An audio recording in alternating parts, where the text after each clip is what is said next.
பிரியமானவர்களே, ஒரு மனிதன் முதலாவது வேதம் சொல்கிறது மண்ணிலிருந்து மனிதன் உருவாக்கப்பட்டான் என்று.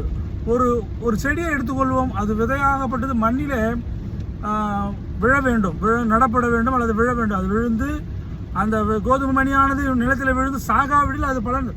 அதுபோலதான் எந்த ஒரு விதையும் சரி, அது மண்ணிலே அந்த விதையாகப்பட்டது புதைக்கப்படும் பொழுது அது தன்னுடைய விதையில் அந்த விதை காய்ந்து போன நிலவரத்தில் இருந்து அதன் உள்ளே ஒரு உயிர் உண்டாகி அது செடி கொடிகளாய் மரங்களாய் வளர்கிறது.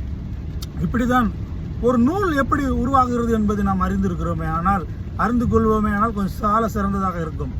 நூலானது மிக பஞ்சியிலிருந்து பருத்தி பஞ்சு மற்றும் அநேகவித பஞ்சுகளிலிருந்து எடுக்கப்படுகிறது என்று நாம் அறிந்திருக்கிறோம்.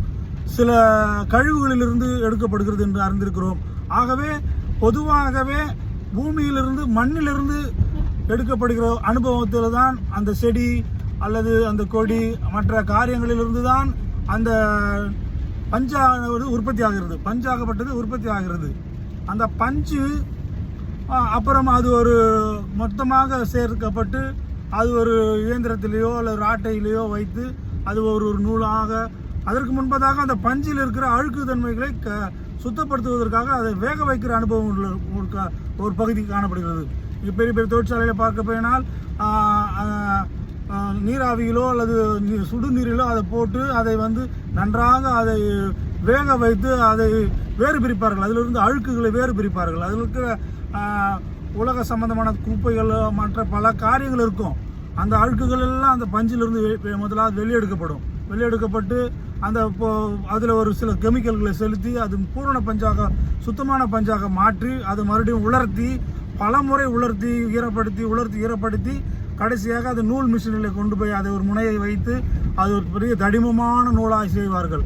அப்புறமேட்டு அடுத்த மிஷினில் மெலிதாக பல இயந்திரங்களில் அது உள்புகுந்து வெளிவரும் பட்சத்தில் கடைசியாக அது மெல்லிய நூலாக நம்முடைய ஆடைகளை தைப்பதற்கு பல வண்ணங்களில் அது மேறு கலர் ஏற்றி அது விற்பனைக்கு வருகிறது. பலவிதமான பிராண்டடுகள், பலவிதமான பெயர்களில். அதுபோலத்தான் அந்த நூல் எப்படி இந்த உலகத்திலே தயாரிக்கும் பொழுது அது உற்பத்தி செய்யும் பொழுது படும் பொழுது எவ்வளவெல்லாம் கஷ்டங்களையும் எவ்வளவெல்லாம் அது சோதனைகளை எல்லாம் கடந்து எத்தனையோ பாதைகள் கடந்து கடைசியாக நூல் வெளிவருகிறது. நூல் மட்டுமல்ல, அநேக பொருட்களும் இப்படிதான் உலகத்திலே வெளியே அது உற்பத்தி செய்யப்படுகிறது. ஏன் இந்த நூலை நான் எடுத்து உங்களுக்கு விசேஷமாக சொல்கிறேன் என்றால், இந்த நாட்களிலே வேதத்தில் ஒரு வசனம் இருக்கிறது. எல்லோரும் பரலோகம் போய்விட முடியுமா? எல்லோரும் பரலோகத்திற்கு செல்வதற்கு அரிதான காரியமாக இருக்கிறதா இந்த உலகத்தில்? வேதத்தில் இப்படி ஒரு வசனம் இருக்கிறது, யார் பரலோகத்தில் போவார்கள் என்று. அதாவது ஊசியின் காது வழியே ஒட்டகம் செல்ல முடியுமா? வேதத்தில் இப்படி ஒரு வசனம் இருக்கிறது. ஊசியை நீங்கள் நன்றாக அறிந்திருப்பீர்கள். காது என்பது அதனுடைய நூல் கோர்க்கின்ற பகுதி. காது என்பது அந்த நூல் கோர்க்கின்ற பகுதி. அது மிக ஒரு சிறிய துவாரமாக இருக்கும். அந்த துவாரத்தின் வழியே அந்த நூலாக ஒட்டகமாகப்பட்டது போக முடியுமா? நன்றாக சிந்திச்சு பாருங்கள். அது எவ்வளவு கடினம். ஒரு மிகப்பெரிய ஒட்டகம் எப்படி ஊசியின் துவாரத்தின் உள் நுழைந்து அந்த புறத்துக்கு செல்லும்? அது ஆகாத காரியம். ஆனால் பஞ்சு மூலமாக உற்பத்தி செய்யப்பட்ட நூல் பலவிதமான கஷ்டங்கள், பலவிதமான சோதனைகள், பலவிதமான பரீட்சைகள், பலவிதமான நிந்தைகள், மண்ணிலிருந்து ஒரு விதையாக உருவாக்கப்பட்ட செடியாக வளர்ந்து அது பஞ்சாக மாறி பல விதங்களில் பாதையில் கடந்து கடைசிய நூலாக, அந்த நூல் எளிதில் அந்த ஊசியின் காது வழியே நுழைந்து வெளியே ஒரு ஆடையையோ மற்ற எந்த காரியம் தைத்து இணைத்து ஒரு இணைப்புக்கு ஒரு பாலமாக அந்த ஊசியின் மூலமாக பயன்படுகிறது. அப்போ நூல் போன்ற அனுபவத்திற்குள் நாம் மாறப்பட வேண்டும்.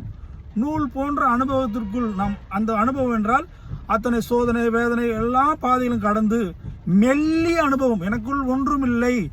நூல் மிகவும் மெல்லியதாய் காணப்படும் அல்லது நீளமாய் காணப்படும், ஒல்லியாய் காணப்படும். நான் ஒன்றும் இல்லை. இந்த உலகத்தில் நான் பெரிய ஆள் அல்ல, நான் பெரிய அறிவாளி அல்ல, நான் பெரிய பணக்காரன் அல்ல. இருந்தாலும் நான் இறைவன் பார்வைக்கு முன்பாக சாதாரணமானவன்.